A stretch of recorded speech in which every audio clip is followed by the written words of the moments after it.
Welcome to the Joe Cohen Show. Join me as I share my experience with biohacking and invite top health experts to explore the latest technology, supplements, research, and resources for optimizing your body and brain. Hey everyone, I'm here with Zora Benhamou, who is a gerontologist and biohacker dedicated to challenging menopause stigma and ageist stereotypes. As the dynamic host of the Hack My Age podcast, she focuses on empowering women navigating the menopausal transition through biohacking techniques. We're going to be talking about today biohacking, women's health, anti-aging, given that Zora is a gerontologist, which means that she studies the aging process. And we're going to see what kind of testing hacks and her experience in slowing the aging process and improving women's health in general. Thank you for coming on, Zora.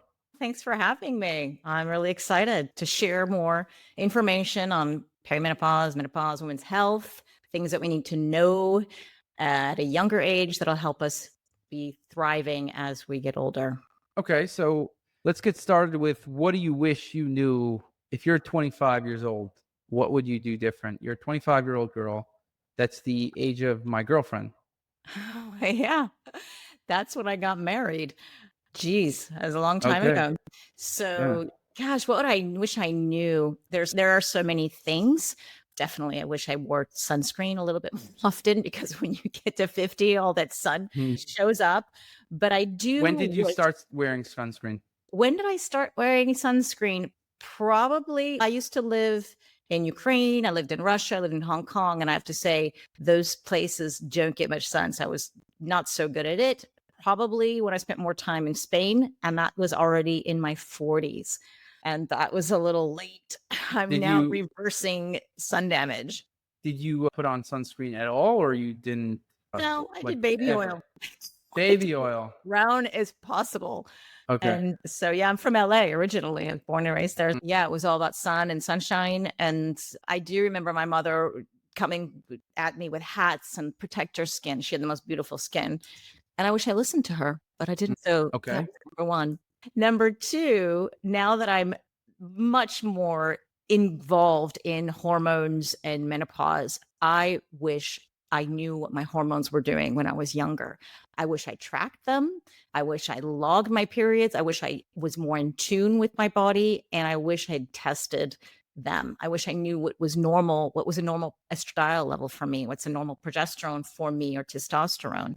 And that would have given me a lot of insight as I'm going through the perimenopause transition and to understand what are fluctuations. And then I'm not quite yet postmenopausal yet, but when I get postmenopausal, then you'll understand what is normal for you when everything's flatlined. And then if you're adding in hormone therapy, again, these just gives you a little bit more insight. And it's not just your sex hormones, there's thyroid, and there's cholesterol. There's just a lot of markers that I think need to be tested as we're aging. But again, insight, the younger, the better. Why not? It doesn't mean you have to test all the time like a biohacker, but at least once a year. So that you have a baseline. That's something that I've wanted to do for a while. And I did that in my mid-20s, actually. When I was 25, I started testing. Yeah, 25. Can I ask you why? What prompted you? I knew just early on, I was doing biohacking, let's say, since 20, you could say. I'm 38. Even longer, since I was 13 probably, but I went through periods. But at a certain point, I realized I realized that personalized health was a thing, right? And that's when I realized the importance of lab testing. 13 years ago, lab testing wasn't so big. You had to just go to a doctor and tell them to give you some lab tests. And the first lab, I remember, it wasn't the first one, but I remember when I was 25, I went to a doctor and got a lab test for LP little a. Oh, wow. That was a quick test. That's you like went to town. I was already advanced. I was advanced already. Because I was reading about it. I was researching about it for a while. So I was reading research, and like I'm saying, I was into biohacking already before it was a thing. And I was reading research about LP little a, and I was like, test LP little a. He's like, why the hell would you want me to do this? I'm like, just test it. Good for you. And then so it was things like that where I remember that was the first foray. It was like 2011. I think I did some testing before, but not even, or maybe earlier, but it was like I didn't save them. And, Yeah. you don't save your results. You don't even remember who did it and what was going on. It's not digitized at that point. And I was just, and so I don't know where, what, when, but I started actually saving the copies with me. And I don't save stuff in general. Yeah. So, like, I don't have I got a birth certificate and the passport, right? I don't save anything else really. But I was saving these lab tests, like just, it was That's like incredible. one of the only things I was saving because I knew that I'm going to need this at some time. Yeah. And I knew that I want to compare like before and after. So, what's going on over time. And so I knew I needed a baseline. And so I tested my hormones, I tested a bunch of different stuff, and that was very valuable. Yeah. That's you're so smart. Yeah. I have to, I'm there with you. I've for 54 years now, I've been having papers and paper. I don't know where they are. It doesn't make any sense. And I have to say the best thing that happened to me in my life was self-decode, which was lab test analyzer, because I found lab test analyzer. I've been around for a long time and it's been life changing. I'm like, oh my God, I don't need to like keep these papers. I don't remember what my last Right. test said. And I'm a nomad, or not, I'm not a nomad now, but back then when I started with lab test analyzer, I was an expat. I'm always moving, always living in a new country. When did you start with lab tests? And by the way, just for people to understand, it's part of self-decode now. So it's the same thing. Yeah, exactly. We actually just made, what we did was we made self-decode and then we made lab test analyzer and then we combined it. And then I didn't know idea. And we combine it just because I thought like just having the lab tests is not enough. You need the genetics and the lab tests. And just having genetics is not enough. That's why I thought it's very integral. You also need symptoms, conditions, goals. You need a comprehensive picture. Recently, we brought it back that if you don't want to do a DNA test, you can just upload your lab tests and symptoms, conditions, goals, and you can access the platform that way. You don't have to do a DNA test because we make it like a DNA test was the basis, which I think it makes sense that it is, because with one test, you could get unlimited amounts of information. So it goes to everything. It really just seeps everywhere. But some people are just like, I don't know. I'm just not doing a DNA test. It is what it is. So I always surprise with people like that. I understand. I guess they explain to me, and I'm like, why wouldn't you want to know? But people are scared. They think that they have the Alzheimer's gene and that's it. They're going to die of Alzheimer's tomorrow. And they're too afraid, or maybe they're finding, I don't know, genetics. They don't. So I find it's such a pity. It's hard to explain to a biohacker. Oh, why wouldn't you want your DNA? I think it's a necessary test, really, these days. Before, it wasn't 100% necessary because, let's say 5 years ago, because there wasn't as much you can get from it as you can now. Like, literally now, it's just amazing what you could get from DNA tests. Yeah. There's a lot of companies that are selling DNA tests, but they are very much limited to what the technology that was around 20 years ago. So I would say that in these cases also, it's much more limited. But if you get like a company like self-decode that has a very robust, comprehensive platform, the amount you can get is just astounding. It really is. You could find out everything about everything. What is your predisposition for everything? What kind of are you more likely to have higher or lower estrogen, or like all these things? There's always some kind of genetic predisposition, and there's always some kind of genes that relate to each thing. So it gives you this unlimited toolkit.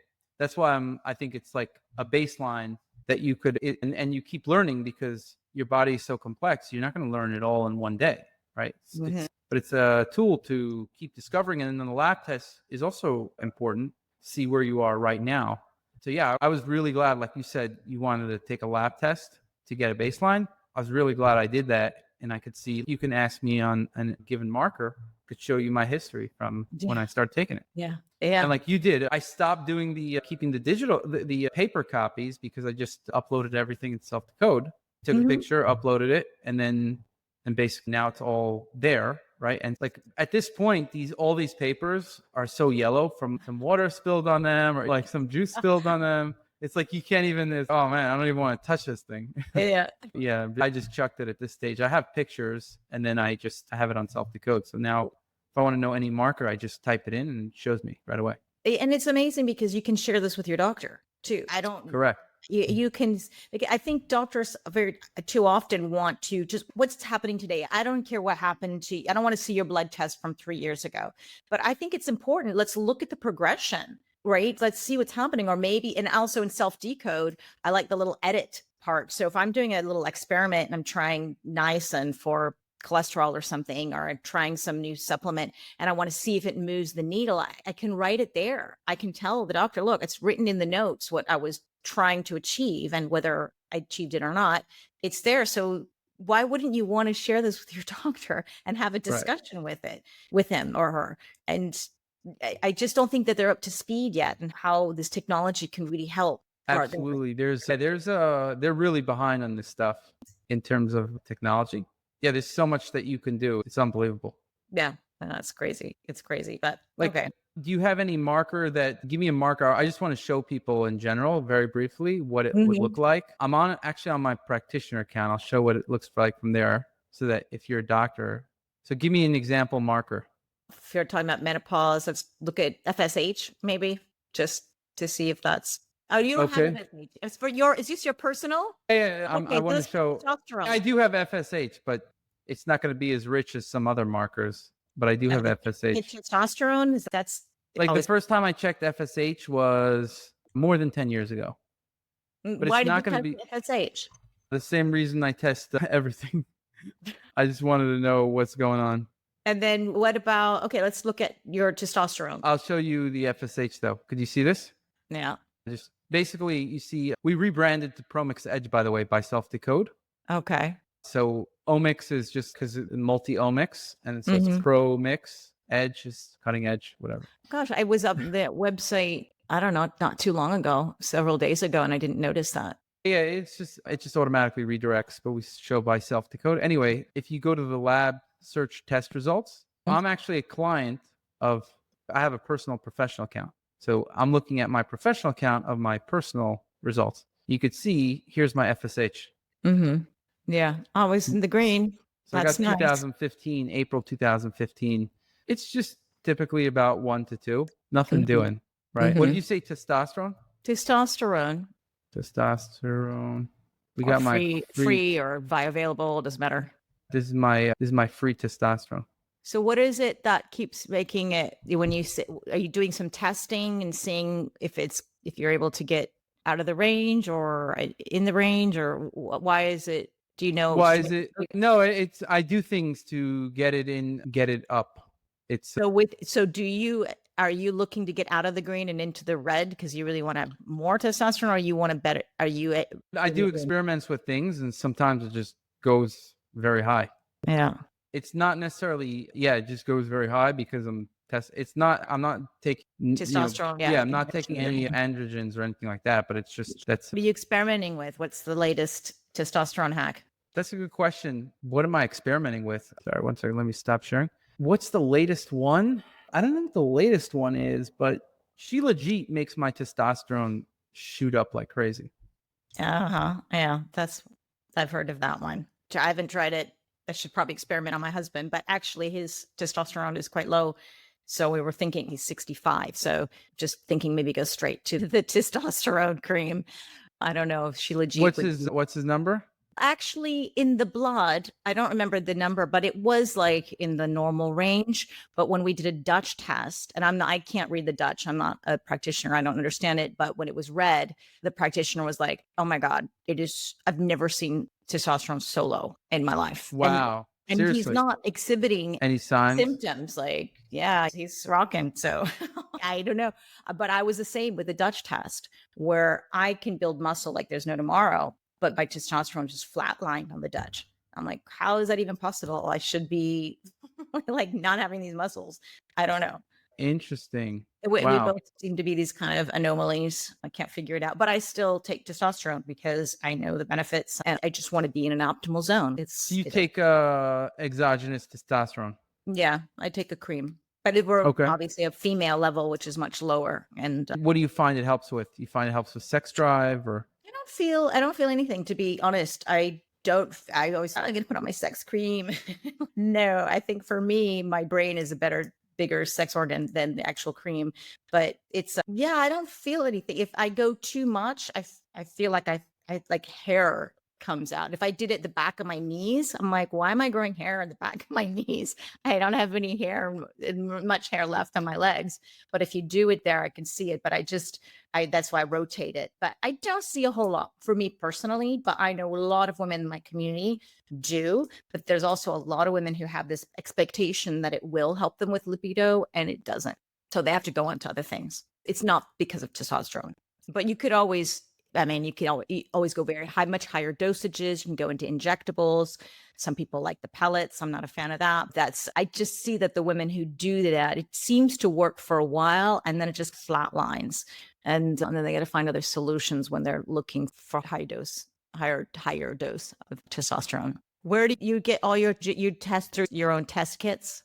Or sometimes. What do you test Sometimes mostly? I'll go through India. I'll do it in India. Sometimes I'll do it through self-decode. Sometimes I'll do it through different. It depends what I want to test. It's so nice to see you in that little green zone. Like that's a beautiful. Like, I personally like getting it in the higher end of the green zone, actually. But yeah, that's more of a personal preference. It's not like a longevity preference. Yeah. Yeah. No, So like here you see this corresponds to an 1100 in the other units. Oh gosh, that's a lot. Yeah, a lot more than a woman. But I don't know. No, I forgot which units exactly though. But I just remember that in the U.S. units, this would correspond to 1100. Okay. Oh, yeah, you could see that just what's happening over time, and this is all without no testosterone. Yeah, added testosterone and serum supplements and exercise just over the counter supplements. Yeah. Yeah. I mean, exercise. If you do certain types of exercise, right, it's supposed to improve. If you do more strength training, that is true. But here, I was not doing much strength training for a while, but you were taking a supplement. Yeah, I was taking the supplement still. So it's interesting to see how they fluctuate, and depending on what's done, what fluctuates the most, more than the total testosterone, you can see it fluctuates, but it's like the testosterone could go like crazy, right? Yeah. The free testosterone. The difference with the free testosterone is that does fluctuate more from day to day. Yeah, I was just going to ask you, don't you think, the timing of your hormones being released by the body, and then when you're taking it, and it doesn't mean maybe at the end of the day you would be, if you were in the lower range, maybe if you tested again at the end of the day, or if you tested several days later, it would have been in the higher end. How do we really know? The free testosterone, I think total testosterone with supplements, if you're taking with drugs, it can be instant. But if you're taking it with supplements, I think it takes longer. So it's like a longer term type of situation. With free testosterone, you could really move the needle with supplements very quickly, because all you need to do is lower SHBG, sex hormone binding globulin, your free testosterone shoots up. And you can move that metric very significantly. Do you notice anything when you're taking the supplements for testosterone? I do. It's subtle to notice. If I do a mega dosing experiment, I'll notice a difference in a given supplement. Yeah. But I won't feel the testosterone very acutely. Although I do feel like women have told me I'm more manly over time. It's not something I notice myself, but I get that feedback. You could just, not that they tell me I'm more manly, but the amount that I get that comment is much more significantly than I do in the past few years than, let's say, 5 years ago. They'll just tell me wow, you're very manly, right? And interesting. It usually goes together with, I don't meet a lot of men these days, right? Women complain that men are effeminate. I don't know. They complain to me. I don't know. It depends. Not here in Spain. They don't complain in Spain. No, they're very macho. The women are very macho? No, the men are very macho. The men are very macho. Wow. Okay. They are. Interesting. There's a lot of testosterone going around here. Yeah, no, but in the U.S., I find it's more of a U.S. thing. They complain. Yeah. Interesting. Yeah. That's that the men are too effeminate. Have you been to Japan, Hong Kong, Korea? No, I haven't. I'm going to much Japan. More effeminate there. Yeah. You don't The men are more effeminate. You don't have, as people don't have beards like we're trending, I guess, in the Western world. Body hair, much less, smaller, just different genetics. Right. Some people say if you go to Japan, it's quite a crazy. This is maybe 10, 15 years ago, last time I was there. And I was amazed in Japan how beauty salons would advertise they'd have all these images of the men, and they would really love to do their hair. Like their hair was, Oh, wow. it was making it long, it was making it colored, it was doing like just a lot of attention spent on the hair, not in a manly way, but manly as we know, I guess we would say in the Western world. Yeah. And some people say, oh, it's the soy. They eat a lot of soy. I don't know. I haven't looked down that road, but you'll see. Absolutely. They're, not as masculine as, say, Western men. Why do you think they're more macho in Spain? Well, there's a cultural part of everything here. It's to be a man. It's actually there's a big problem here with abuse of females, for example, because it's a little bit too macho. Yeah. So there's government's always trying to make these campaigns and awareness. So a little bit too macho, but I think it's cultural. I don't think I would be interesting to know, do they have higher testosterone levels than, I don't know, in France? It would be interesting to find out when you think about the torero and bullfighting. And this is all very macho. So Macho is a Spanish word also. yeah, it's a Spanish word. It's a Spanish word that we use in English. International, I think. Yeah. Yeah, So when there you you say go. it is muy macho. So it's a good question. My first thought is it's cultural, not necessarily something that's in the water, but yeah, you see it less in Portugal, which is just 4 hours away from me. Like the border is right there. They're less macho? Yeah, to me, it's just what my experience. I spent a lot more time in Spain, but in Portugal, it seems less. And I think there is historically much more of an influence from England. And so you'll see even in Spain, people eat at 10 o'clock at night, they eat dinner at 10. It's a normal thing. Whereas you step over the border and everything is 8 o'clock, dinner at 6, 7, 8, maybe more like in France or other parts in Europe or in the US. And it's literally the border. It's just one little borderline. So you can see the influence. So I'm guessing maybe that has something to do with it, but I don't really know. Okay, so getting back to estrogen, you're saying that, let's say, women of all ages should be checking their estrogen, seeing how that's changing over time. I think women, yeah. What stage do you typically like testing? Should they test at all stages? No, I think with most doctors, again, I'm not a doctor, but I think people I've interviewed, and the doctors who've been helping me, they like women to go, if you're still cycling, somewhere between 19 and day 22 of your cycle. And again, every doctor has their own way of analyzing things. So it seems as though they put things into context. Some doctors, if you are, say, in a perimenopausal state or say late, because there's early, mid, and late perimenopausal stages. So if you're in the later stage and you're on a hormone therapy, they'll want to know, when are you taking your hormones before you're testing, because there's a half-life. They know that you'll probably peak if you take your hormones and then take testing right away. If you put testosterone cream on your arm and then taking the blood from the arm, then obviously you're going to have different levels of exorbitant amounts of testosterone. So there's all these little rules to a woman who is using hormone therapy before she's testing. And if your doctor doesn't have any rules and not telling you things, I think it's time to find another doctor, because they may misinterpret your labs. So I think it's an important question. So day 19 to 23, is that to time with the peak of the luteal phase? Yeah, more or less. That's what they're looking for. So looking for like peak progesterone, peak estrogen. Yeah, and testosterone not so much, but that's peaking somewhere on day 14, more or less, if I recall correctly. And age peaks, at slightly before 14, so that would make sense. Yeah, but I think some women who are listening now need to understand is that, and which I certainly didn't know when I was in perimenopause. So you have your early perimenopause phase, which is normal. It's normal. It's the first part. It's usually around 35 to 40, and then the mid perimenopause phase, which is say about 40, more or less around the age of 40, and then after 40 to 45 is a late perimenopause. On average, because the average age of menopause is 51 in the Western world. Other cultures may have different ages, but in the US, say, for example, if 51 is the average age, then the perimenopause phase, which is the time before, it's completely normal to be 35 and be in this perimenopausal phase. And that means your progesterone is taking a very steep decline in around mid 30s. Okay, I'm not saying 35 is the magic number, but somewhere around there. And when Could that be younger for some people. yeah, the average age in India of menopause, I think it's 48, 46 or 48. Oh, Can't remember wow. exactly, but yeah. And if perimenopause phase is on average 5 years, for some women it's 10, some women I met is 20. It's crazy, but 10 years, let's say 5 to 10 years, if you're 40, 48, then 38 is definitely You start when you're in the perimenopause phase.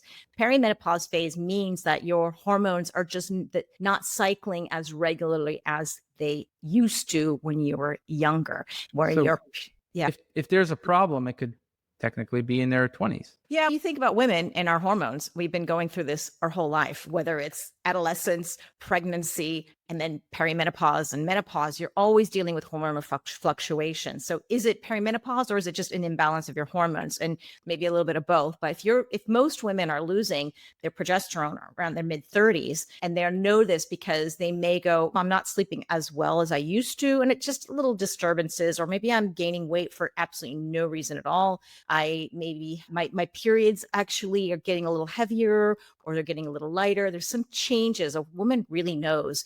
If you're a 28 girl, you're a 28-day girl. Like, it's cycles perfectly. And the moment it starts to be a little off, you go, something's not right. And that's a good time to understand your hormones. If you can know it earlier, even the better. So just being aware of that, perimenopause, and that's of course very early stages of perimenopause, because the mid perimenopause phase around your 40s, more or less, then you're already much more in tune and much more aware, and you're seeing maybe a skipped period. Ooh, am I pregnant? I've met some women who are like, oh my God, I'm pregnant. And it's not, they're just in perimenopause. And so you got to be aware of these things. And I think it's really good to understand and test before all this stuff happens. When you're really regular, even better, so that when things get off, you can test and you go, okay, maybe it's not perimenopause, or maybe it's something else. And there's a whole bucket load of reasons why you may be feeling off. But being aware of your body and being aware of the fluctuations and knowing your hormones, understanding your progesterone, your testosterone, your estradiol, estriol, and estrone. These are all different hormones that we have of estrogens. It's fabulous. And that's why I love your platform, because in Self Decode, you just have it all there. And you can always look back and see what's normal for you and what's not. Awesome. What's your opinion about birth control for girls? I'm not a fan. I'm not an expert again, but everything that it seems that it can disrupt your SHBG, for example, and you can never reverse it. A lot of women, but it can happen, because a lot of women are like, why is my SHBG so high and I can't get it down no matter what? And are you on birth control? If you've been on it for 10, 20 years, then that can have an influence. Obviously, there's a lot of changes that happen. Of course, I understand you're trying to prevent pregnancy, which is huge, and we really want that, but there's at a cost. So you have to look at the risk versus benefit. These are very high dosages of artificial hormones, and it basically puts you into menopause. It's just, why would you even want to be there? Your body odor changes, everything. People, not every one at all, but obviously some women are gaining weight. Some women are just not feeling their best, but it's disrupting a natural cycle. Whereas in menopause, when we're taking menopause hormones, we are using bioidentical versions, which are identical to the ones our body makes. Birth control uses very synthetic ones, and we're using it at much lower dosages than a synthetic. So in fact, I may be very pro hormone for menopause, but I would think twice before going on birth control. There are other options, but again, I don't want to demonize things either. If that's the way it works for you and you're very happy with it, but who am I to say what you should do with your health? I'm very happy with my birth control. No, I'm kidding. Yeah. No, I mean, birth control, right? I think that's something, right?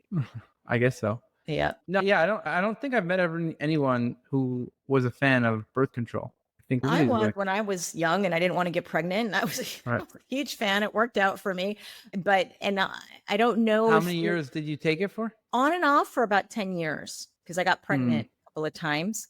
Interestingly enough, women who are on birth control can delay menopause. There's some evidence out there that it may delay. Again, I've met plenty of women who've been on it and they've had an early menopause, but the research showing is because there are 12 factors that influence your meno age, like when menopause will happen. And so if you're looking to delay it, then birth control has been shown one of those things. There are other ways, but that has an influence on your meno age. What about instead of birth control, just tracking the cycle? Are you a fan of that? I think it depends on the woman. I've had this conversation with my daughter, who's 24. And so she decided she wanted to be on birth control. And I was like, it's your body. Just read up on it, educate yourself, know what it is. And it was working fine, but till she started reading and digging a little bit deeper. And then she's, I don't know.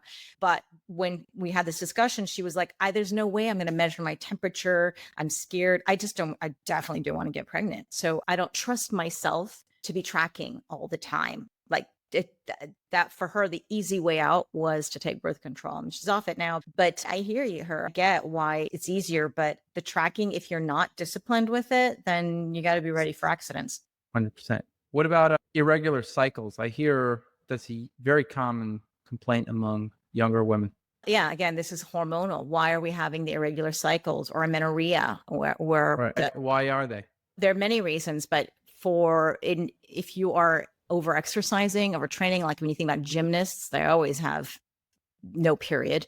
And there are someone with PCOS. There's women who get fasting too much, training too much, especially fasting and training. And that happens actually. It's very common. I don't know if you heard of red S. And it's when women are overtraining and under eating, and it usually happens to athletes. And so I've met so many people who's gone to their doctor and they said, I don't have my period. And they're like, that's okay. And I don't think it's okay. I think you should have your period.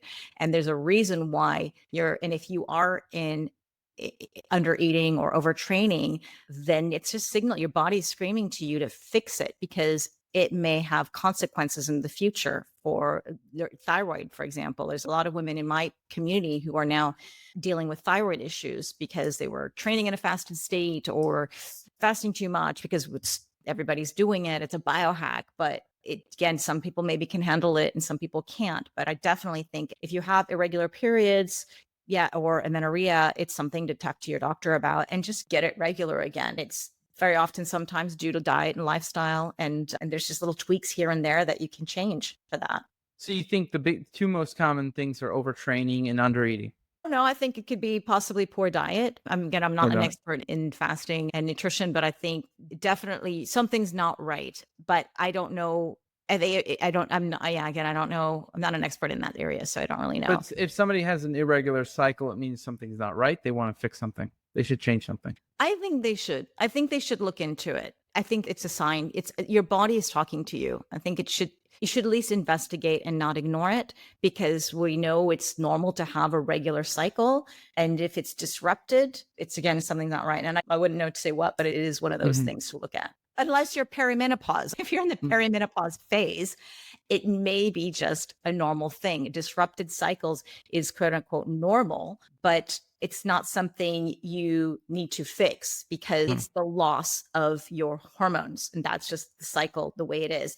But being aware, then you can also test and say, am I, and again, a Dutch test, the urine test is probably a really good thing at this time as well, to see how your hormones are behaving, not just where they're at, but is your irregular period due to perimenopause? Because we're talking about if you're in your 20s and you're losing your period, or it's one thing, but if you're over the age of 35 and you're having irregular periods, consider perimenopause as is one of the reasons to do it. And it may not be. Again, this is why you always have to go talk to your doctor, because you can't go, oh, it's just perimenopause when you have a tumor or some real problem in there. Right, for sure. Do you know about endometriosis or PCOS? Those are common issues that women have. Yes, yeah, that is. It is a common. And as women get closer to menopause, they tend to get better once you're past it. The fibroids tend to shrink, and then endometrial lining, if you don't have the estrogen is the growth hormone. It makes things grow. So it makes that endometrial lining thick so that you can implant an egg. And then we have progesterone bringing that endometrial lining down, so you don't have a breeding ground for cancer. So as we get through past menopause, things tend to even out. But there are a lot of women who are suffering in this perimenopause phase up until menopause with endometriosis and fibroids that are painful, they call them crime scene periods. They're suffering. It's really bad. And that's where some women then get hysterectomies or ablation. And I don't know if I understand it's the go-to hysterectomy for doctors, but it shouldn't be the first line of action. I think it should investigate doing other things first. Progesterone cream, for example, or progesterone orally taking has been quite successful in helping women control those heavy periods and heavy bleeding. Not everyone, but it's just like, why not start with the low hanging fruit that's less invasive rather than cut out a body part? For sure. And so when you overtrain, your estrogen declines, right? Because it goes to cortisol? Everything gets out of whack. I would say it's not just one hormone. I think a lot of hormones get out of balance. It's like a symphony, right? Hormones act together. So I wouldn't say just estrogen. Progesterone takes a hit. The testosterone. I think thyroid hormones really suffer if you're overtraining and undereating. So again, they all just kind of work. It's cortisol. Some people say cortisol is the master hormone. Other people say thyroid is the master hormone. Depends on who you're talking to. But all of those master hormones, that meaning that all the other hormones are reacting to the fluctuations of another hormone. What else what else would you wish you would have done earlier in your life? Oh, I think I shouldn't have overtrained and undereaten. That was one of me. I think. What if you overtrained and overate?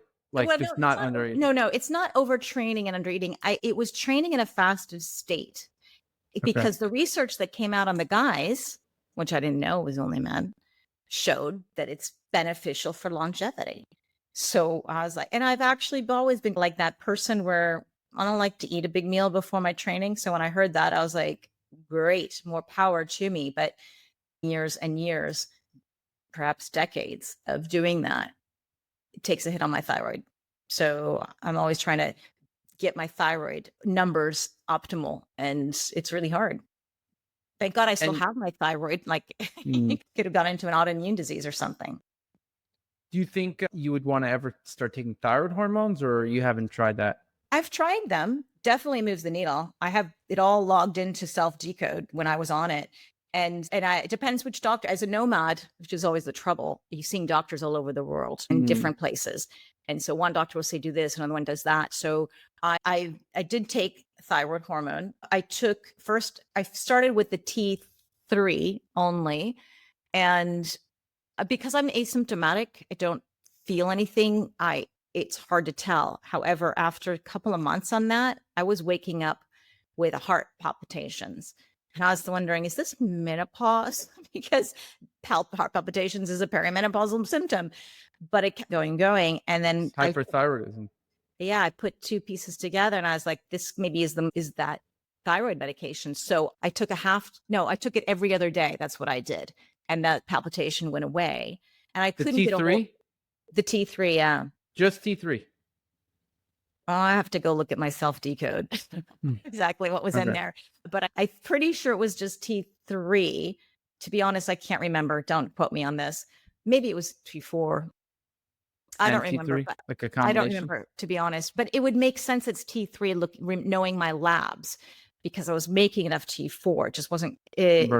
It wasn't converting into T3. Yeah. And then eventually a doctor got me off of that. I don't want you on it. Put me on a supplement, which was interesting because I was like, the supplement's not going to work. Which supplement? It's one in Spain called Tito Fit 3. And it's some seaweed. It's got coleus. It's got some kind of, maybe it has a glandular in there. It's a mix of stuff and I don't like it. So I went to Thailand and I got a doctor who said I should be on desiccated pig thyroid. So I tested that out. That actually brought my numbers in a really good place. And I was like, great, I don't feel any, didn't make it. It didn't know heart palpitations, nothing. And I guess I needed perhaps a balance of T4 and T3. And then I go to Spain and a doctor here says, oh, that's illegal in Spain. You're not going to be able to get it again. And I don't want you on it. He's the one actually put me on that supplement.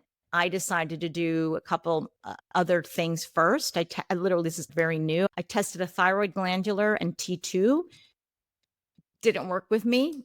And then I just had an interview with Dr. Eric Osansky, who's a thyroid expert. And he's, yeah, you could get back on the thyroid hormone, but what's the root cause? That's what I want to know. Why is the thyroid? Like I would fix that. And rather than just put things out. So I'm on the fence. I'm still figuring this out. What is the best thing for me? I like the idea. I like to get to the root cause, but then I got to put a plan. Okay, what is this? So my new plan is now I'm trying to eat within an hour of waking up because I never did that. So I'm wondering, maybe when you rise, the cortisol is rising, and maybe it's just needs to get calm down and feed it something, and then even if it's small, just get it in and see if that'll move the number too. If that's the root cause. Again, I don't really know what the root cause is. I've experimented with T4, T3 alone, glandulars with and without thyroid hormones. So I've experimented with this on and off. What I found with the T3 is the half-life is too short. So it just fluctuates your thyroid hormones too much. How much were you taking? What was the dosage? I tried different dosages. I tried 50 micrograms 3 times a day. Oh, wow. That's a lot. Yeah, that was the highest. Wow. And then, yeah, because I read a study that if your free T3 to free T4 ratio is a marker of longevity. So if you take T3, your free T3 is going to skyrocket and your free T4 is going to go down because you're not creating the T4. And then you got a very high level of T3. So that did happen, but I didn't like that it was causing an inconsistency because then the problem is in the middle of the night. You wake up in the middle of the night because you have hypothyroidism, right? It's not steady enough. Did you get the heart palpitations? No. For some reason, it doesn't give me. Up. Your body was like. I get a different thing. I feel the hypothyroidism. Yeah. So I don't feel the hyper. I only feel the hypo. Even if my thyroid hormones are very high, I won't feel it for some reason. It probably just adjusts. The hypo, I feel there's a certain kind of like sensation in my brain. I just feel like it just feels, I don't know, I can't really describe it. But when I take the T4, that makes it more steady. The thing that I found with thyroid hormones is I could sleep longer with thyroid hormones. Oh, really? Like longer? Yeah. So do you normally sleep 6 hours and then you can sleep 8, or what's your normal? Maybe I'd normally sleep 7 and I would sleep 9. I don't know, 7.5, let's say normally, and then I would sleep 9. So it would just prolong the amount of time it also helps me go to sleep as well for some reason. Is that a good thing? You get better scores on your Oura Ring or something, or you get active in the day, or is the things that I found is it lowered my prolactin levels. Okay. Because when you release TRH, you also release prolactin. Like it's part of the same system. Okay. Yeah. So you release TRH, prolactin, then TSH. And so the TSH goes down dramatically. And the TRH also goes down and goes down. I can't say I was also trying to see if it helped immunity. And I can't say I noticed any significant difference. Then I just stopped taking it. And I don't know. I think I'm off of it for 3-4 months because I just don't see any significant benefit. Whereas, I don't know, it's something to manage in terms of, I found that the best was the mix of T4, T3. And I found just the medication was more effective in the sense of just more reliable. So you know what you're getting, whereas it's more variable with the glandulars. Yeah. So yeah, I found that was, but then you have to play around with it always. And it's just, I don't know, it's not clear. Is this, what is this doing for me? And so I just stopped taking it. You're somebody who's so optimized. And I think when you're really optimized, all those it's harder to find something, it's to feel something. If you're really ill or you notice it, right? It's why sometimes when you're probably doing really good what you're doing, and then just optimizing a little more, it'll be harder to feel. And all you can maybe do is look at labs to see what I was doing. I was looking at labs and seeing it optimized some labs, but then I think you don't want your TSH to be super low, which it is when you're taking thyroid hormone. You want TSH. Yeah. Yeah. It was good for T3. It Yeah. increased it, free T3. And that Did you, ratio lowered prolactin, which is good, but then did some, again, it lowered TSH too much. how old are you? 38. 38. Oh gosh, you look much younger. So yeah. So okay, you got another 10 years to like before you can start seeing maybe, I don't know. Because yeah, as you're aging, but you're optimizing so much, probably it's not 10 years, probably, I don't know, probably 20, 30 years before you start seeing protect your skin, wear your sunscreen. Definitely. Do you wear sunscreen even if you're not getting direct sun? Or don't. Oh yeah, it depends. It depends. It depends who you're talking to, and if you're anti-toxicity from sunscreens and stuff, then get either the non-toxic stuff or wear a hat. If you're concerned about wrinkles, that's what I'm saying. It's, if you obviously there's many benefits to the sun, and if you don't care about wrinkles and spots and aging, yeah, fine, you go without it. But or cancer, because I just interviewed a skin cancer specialist who scared the heebie-jeebies out of me. But I do think there's benefits, obviously, of the sun. But I would say if as a woman who wants to protect her face and her skin and her décolleté and her hands, you think, then I better protect them. You can wear gloves, you can have an umbrella. So you wear sunscreen even if you're not getting direct sun? Yeah, I do. You put it on every day, I regardless? just put it on automatically, not on my whole body, Okay. but just my face, Right, my just your face. décolleté, and my hands, because I know that I'm in Spain. I'm in a warm country, and I know I'm going to go out for something, and I'm going to forget. Right. I just try to do. Yeah, I just want to protect my skin. I'm doing fine. No, that Reverse makes sense. damage. When you see the damage, it's horrifying, and I think it's really hard for a woman going through this transition because you are not young anymore. Like you see, you have gray hair or you have wrinkles coming on or physical changes, even when you're doing everything right. But you're not old yet. So you are really in this in between. And that's why you just go, okay, let's try to preserve at least, because a lot of women have done nothing their whole lives. And then they hit this space and go, okay, wait, now I want to try to preserve so that when I'm 60, 70, 80, I'm in a better condition. And it could be, it's not only aesthetic and your face and your wrinkles, but maybe your health in general. The sooner you start, the better. What about Botox? Are you a fan of Botox? I like Botox. That's very effective. I have to be transparent. I don't know why it's a thing in the health world, like people are against it. When you think about it, it depends who you're asking. So, do you know Dr. Sandra Kaufman? She's not personally, really no. brilliant. I just had a meeting with her yesterday, but so I was asking about Botox. I said, Botox, we're all about detoxifying and let's not put this bad stuff in our body, but yet we will inject the most expensive toxin in our face without a problem. So we're a little bit of a hypocrite. And so that's the thing, you have to choose your poison, what you're going to do. But she said it wasn't actually a toxin in the sense that we're claiming a toxin to be. Of course, she does Botox too. And she's a doctor and an anesthesiologist, and she's like much more proliferative than I am. And she gave me the full explanation, but it was more like, don't feel so bad. But I think it's a personal choice. Yes, it's hypocritical to say, oh, we got to detox and all that, and then putting this in your body. But it's effective. It certainly is very effective. I got Botox twice in the last 12 months. Why? Just takes away the wrinkles here. Oh, you got baby wrinkles. Meaning, because I do a lot of facial expressions, and then it's mainly here that I do it. So like, it just forces you to not wrinkle your face. Like it does. Look, I can't do it. I know. Well, it's not mine, but it's not. Look how strong those muscles are. And he said to come back in because I've only got it. I usually get it just once a year because it's so friggin' expensive.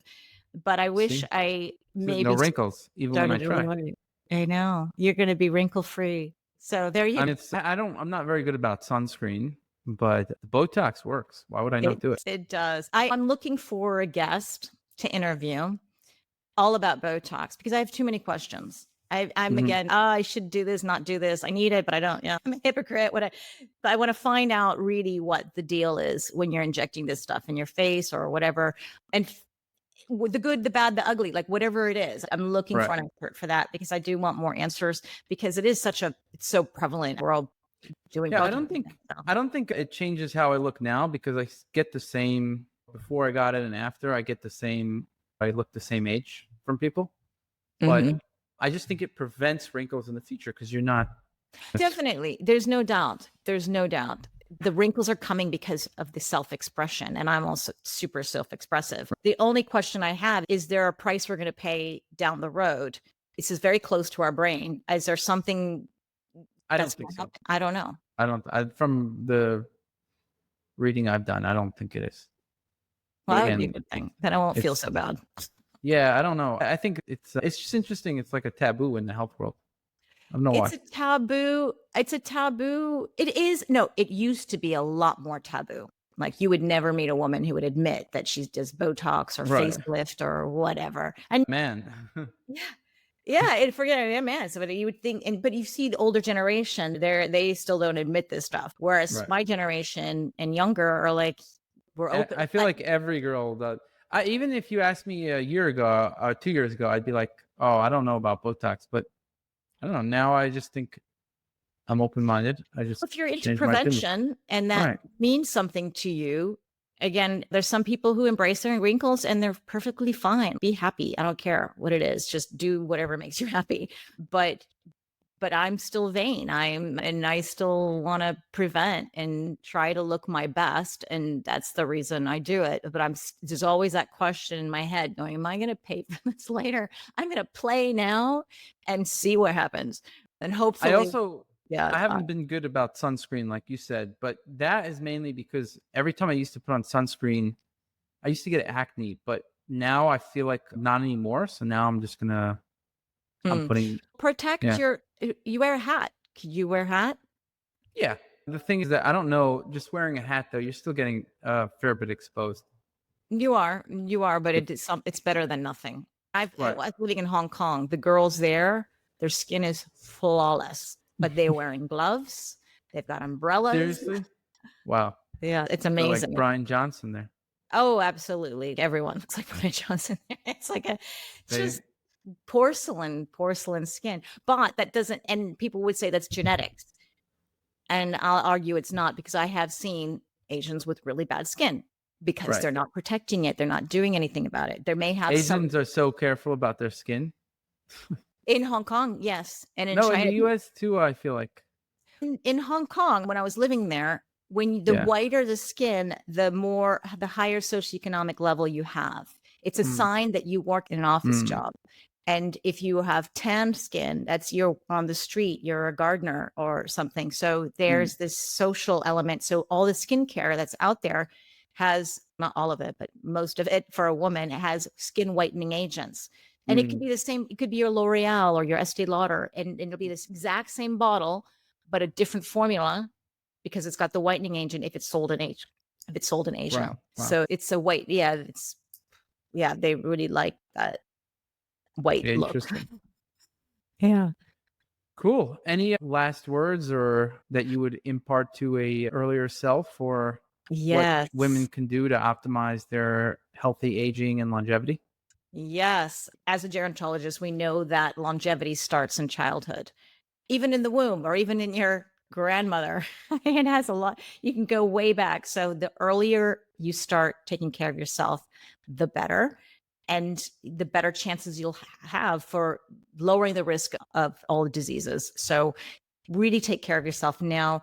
Test, don't guess, get the biohacker in you, get your levels. Even if you're feeling perfectly fine, that's the best time to get a good baseline, to know what's normal for you, so that as you get older, because age is the biggest risk factor for all diseases. So we need to be proactive if you want to live a strong and healthy and independent life, because ask any older adult, they want independence. They don't want to be in an old home. They don't want to wear diapers. They want to be independent and active.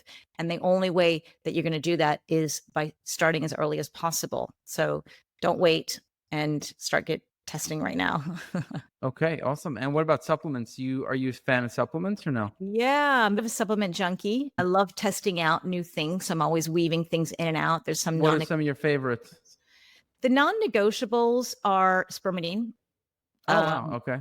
I love spermidine. What do you feel from that?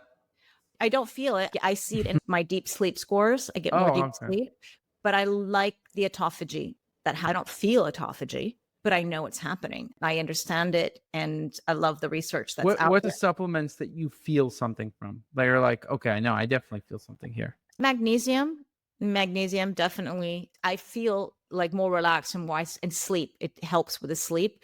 Definitely. I've had had 3 surgeries in the last 6 months. So after surgery, I get constipated. I never get constipated, but every surgery, I know that's coming. And I pull out the magnesium, and I pull out, I don't know even what is in the, it's called Move by Theranordic. I can't remember what ingredients are in there, but it hydrates the stool. So it really helps you move.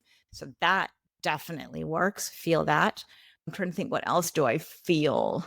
Melatonin, melatonin, no, because you would think you would feel that, but I've taken 100 milligrams of melatonin. I feel nothing. Okay. Gosh, I'm trying to think what I feel. I most of the time don't feel anything. I just believe in most of it. I've taken, and I look at levels like vitamin D. I just know I'm low, but I don't feel, look, my thyroid is totally off, and I don't feel my thyroid. So a supplement is really hard, but there are, HTP, 5-HTP. Whoa, that's dangerous. Like, I don't want to use that too much. Knocks me out. Like, best sleep Oh, of my wow. life. Yeah. Nice. Like, it's 20-year-old to sleep again. I don't remember. Like, surgery. I wake up. I'm like, oh, I take that every day. You do, but you shouldn't be taking it every day, I thought. Why not? It's because it messes with the serotonin levels, like your own serotonin. I was recommended not to take it. And it had something to do with the serotonin. And I'm guessing it's probably not allowing your own serotonin production. I don't know. And it's, or perhaps if you are on an SSRI for sure. But I was told, which I'm not, but I was told, don't use that all the time. And I can't remember why. It was so long ago. I don't see any reason. I've been using it every day for 4 or 5 years. What do you feel? Feel good, relaxed. Yeah. Steady mood. Yeah, it's good. Okay. I think the only thing that if I take that for a while, and also if I take tryptophan, so if I increase serotonin a lot, I'll also need to inhibit the reuptake. Oh, okay. So yeah. Once in a while, because like things that are light reuptake inhibitors, because when you increase serotonin in your body, it also increases the reuptake. So you want to inhibit that also every once in a while. Okay. So you're taking something to offset that. Yeah.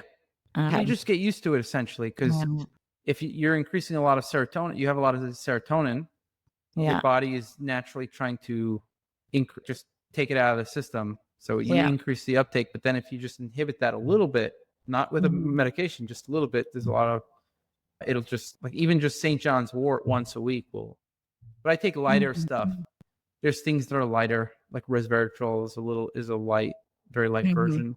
Scaledium it inhibits the reuptake. There's a bunch of stuff that inhibit the reuptake. So it's just once in a while, just include one of those if I feel like it's just, and I see it based on how stable my mood is. So if my mood is slightly unstable, it means that I also want to inhibit the reuptake. Oh, interesting. Okay. Well, that's good to know, because I recommend 5-HTP when I recommend it to people around me. I get a 50-50. Some people say best sleep of my life. Other people say the worst sleep of my life. And probably I should be giving some things to offset that. No. So I think the worst sleep of the life people is sometimes serotonin can have a wakefulness promoting effect. Sometimes it could have a sleep promoting. If it causes wakeful promoting, you could give it earlier in the day. Yeah, it means the people who are feeling awake from it, they might have the inhibition. They might just be more sensitive to it, so that when they increase it, it doesn't just it increases too much actually. So you have different response. They're just overshooting. Overshooting. Yeah, if you need serotonin in, but for other people, if you increase it, the body just regulates it. So it could increase the reuptake, and then it increases serotonin, but not too much. And it's just like a light relaxation. Whereas other people, it could just overshoot. Also, the dosing matters. There's something else that I thought of that actually I do feel when you're talking about the brain is I don't know if quality of mind. And it just Yeah. had so many ingredients there. The Can't problem even is that, tell you. I'm curious more about individual ingredients, because when Mhm. you have something that's too many ingredients, then there's too Yeah. much variability in how somebody's going to react to it. Yeah, I don't even know, but I do feel my brain much more creative with Yeah. that. And again, I can't isolate. I don't know what that is. And when I was doing my surgeries, I just with the first surgery I started with urolithin A, and Okay. then I took it with a second surgery, and I noticed a bigger uptick with the second surgery. And I don't know if it's because I was on it for 3 months, but Uptick means what? in terms of recovery, Better recovery. better recovery, and the muscles just seem to respond better. Like when I was doing, because I knew I had my rehab exercises with the first and second, they were exactly the same. I just seemed to be able to do more faster with the second Okay. one. But that could be, again, I was taking so many things, but because that I took it specifically for muscle strength and immunity as well, because I was in a hospital and all that, that was the main reasons. But that was that. But I also at the same time was taking BPC 157 and TB 500 peptides. Yeah, it's again, is it the urolithin A, or is it that, or is it a combination? But those were super peptides. Like, wow, they were pretty key for my recovery because I just tore into tissue and needed to repair all this stuff. Awesome. Okay. Not awesome that you had those injuries, but awesome speaking to you. Yeah, it was great talking to you too. Thanks Yeah, it was a for pleasure. bringing me on. Yeah. So where can people find you? It hackmyage.com is the website, and Hack My Age is everywhere on TikTok, Instagram, Facebook, LinkedIn. I'm all over the place, but Hack My Age. And if you cannot remember Hack My Age, you can remember Zora the Explorer. You'll find me if you just Google me. It's there. If you can't, Dora the Explorer, that's an easy way to remember, but always Hack My Age. Awesome. All right. Pleasure chatting. Take care. Thanks for coming on. Bye. 67% of listeners aren't subscribed to the show, so please don't forget to show your support by hitting the subscribe button now. You'll not only be supporting the show, but also investing in yourself and your health journey, all while helping keep us ad-free.